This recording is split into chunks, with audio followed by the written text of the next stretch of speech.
Saya Nur Syamila, berasal daripada Perak, dan hari ini saya telah berdaftar sebagai seorang pelajar siswaza untuk sarjana sains bagi bidang bioteknologi marine.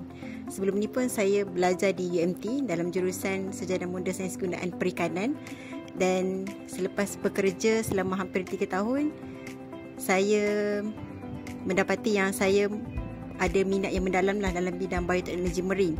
Jadi saya mengambil keputusan untuk mendaftar sebagai seorang pelajar siswaza di UMT, memandangkan bidang tujuan UMT adalah kelautan dan marine. Jadi saya mengambil keputusan inilah untuk mendaftar di UMT. Kenapa saya master di UMT? Sebab yang pertama, bidang tujuan yang saya minat iaitu bioteknologi marine sangat berkait rapatlah dengan UMT. Dan yang kedua, UMT juga terletak di Terengganu, sebuah negeri yang sangat indah lah bagi saya. Jadi saya sangat gembiralah dapat pulang semula ke UMT.